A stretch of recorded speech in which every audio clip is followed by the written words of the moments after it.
Bienvenue dans cette vidéo. Les 2 précédentes semaines, j'ai animé une formation en gestion de projet assistée par ordinateur.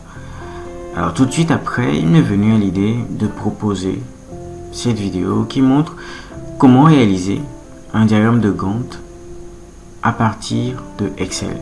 Rapidement, le diagramme de Gantt nous permet d'avoir une structure graphique du chronogramme de réalisation d'un certain nombre de tâches sur une activité ou sur un projet. Alors, si par exemple ici, j'augmente le nombre de jours de réalisation de cette tâche, remarque immédiatement une mise à jour au niveau de ce graphique. C'est une manière de pouvoir simplifier nos présentations.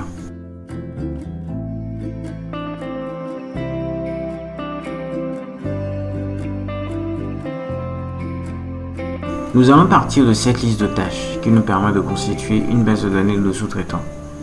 Alors, pour passer en mode tableau, je vais faire CTRL L et préciser que mon tableau comporte des en-têtes, comme ceci. Alors, ici, je précise que la date de début sera le 30/10/2020. Et par là, en date de fin, je vais avoir la date de fin qui sera égale à la date de début plus la durée, comme ceci. Alors, comment déterminer la date de début de la prochaine tâche dans une liaison fin-début?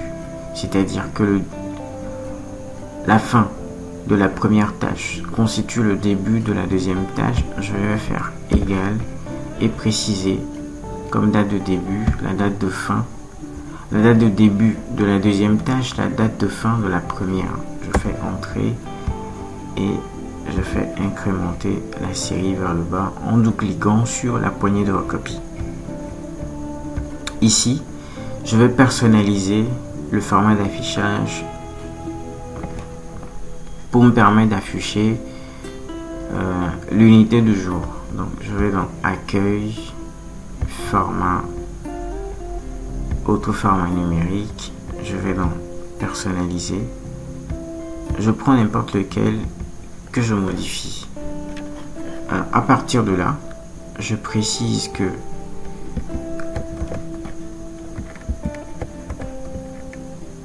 lorsque l'information contenue dans la cellule est inférieure à 2, j'affiche l'élément dans la cellule et je mets jour au singulier en gardant l'espace. Sinon, dans le cas où c'est supérieur ou égal à 2, je mets le contenu de la cellule auquel j'ajoute jour au pluriel et je fais OK. Ensuite, je clique sur reproduire la mise en forme que je reproduis sur les autres éléments. Donc si je passe ici à un jour, je mets un jour, à 2 jours, ça passe au pluriel. Pour réaliser le diagramme de Gantt, je vais dans insertion et je sélectionne les graphiques histogramme ou graphique à barre. Je sélectionne barre empilée comme ceci. Et je peux commencer maintenant. Clic droit, premier élément, sélectionner les données. Je fais ajouter. Première série, je sélectionne la date de début comme nom de la série et les données de la série, toutes les dates de la colonne, je fais OK. Ensuite, j'ajoute la durée et les données de la colonne durée et je fais OK. On peut d'ores et déjà remarquer que la date de début est en bleu et la durée en orange avec les dates tout en bas. Alors, à quoi correspondent les étiquettes de ces deux éléments? La date de début, le 30 par exemple, correspond à quelle information dans cette colonne? Je fais modifier et je sélectionne les éléments de la colonne Je fais OK. Je fais OK à nouveau. Et voilà mon graphique. Alors ici, on peut remarquer que retour des appels d'offres se retrouve en tête de liste, alors que constitution du cahier de charge se trouve en bas du graphique. Comment inverser les éléments? Je sélectionne les éléments de l'axe que je fais modifier, mettre en forme l'axe. Ici, dans le format de l'axe tout en bas, je sélectionne abscisse en ordre inversé. Je sélectionne et on peut immédiatement remarquer le changement. Constituant du cahier de charge, la première tâche se retrouve tout en haut et retour des offres des sous-traitants se retrouve tout en bas. Nous en avons partiellement fini avec le tableau. Donc, j'ai la partie bleue, mais la partie bleue et la partie orange. Mais ce qui m'intéresse le plus, c'est la partie orange. Donc, je vais cacher la partie bleue. Pour ça, je fais clic droit en sélectionnant le bleu. Je vais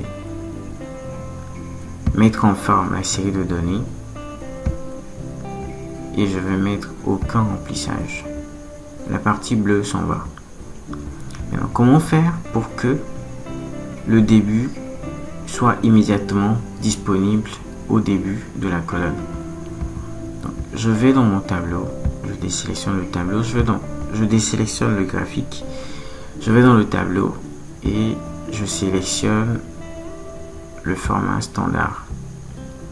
Il m'affiche 44 134.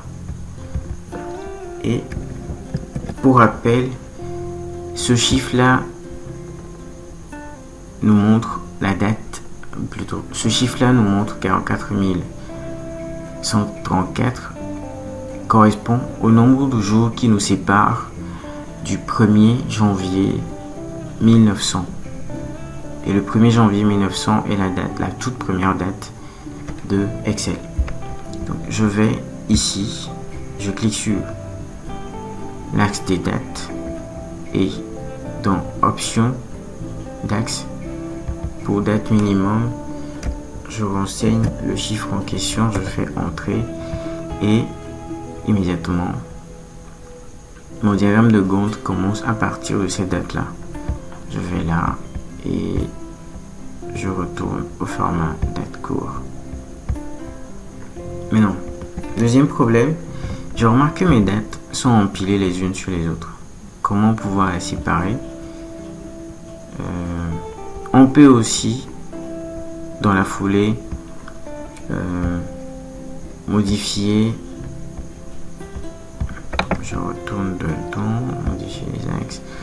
On peut aussi, dans la foulée, diminuer le nombre de dates après la dernière date.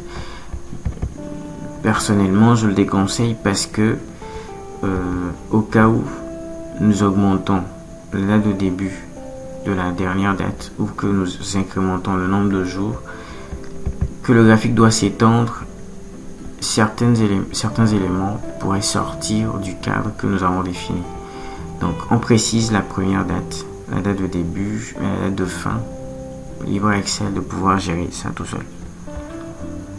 Donc je sélectionne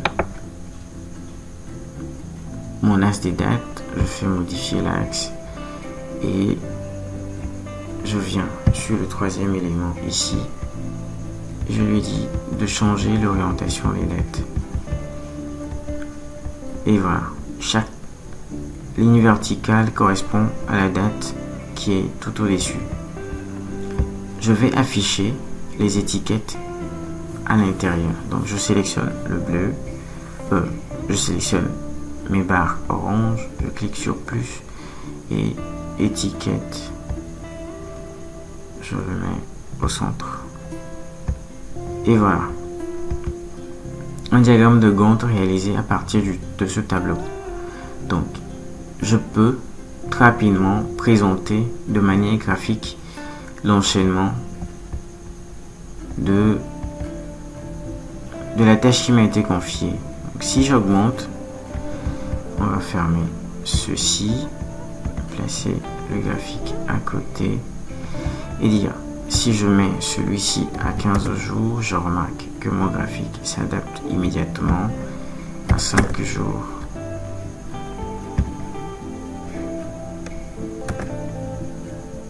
À 8 jours. Et voilà.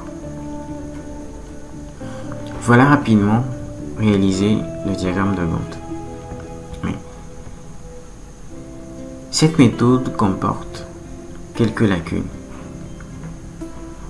D'abord, la première, c'est que les week-ends, samedi et dimanche, sont quand même comptés dans les 15 jours, alors que généralement, on ne travaille pas les samedis et les dimanches pour la plupart des entreprises. Nous allons refaire la même chose, cette fois, en ne comptant pas dans la durée les jours fériés et les week-ends, samedi et dimanche en l'occurrence. Donc, je retourne, je prends une deuxième liste qui est une copie de la première et je fais CTRL L pour passer en mode tableau. Je fais OK.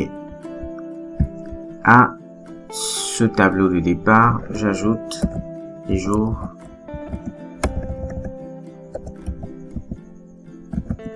chômés.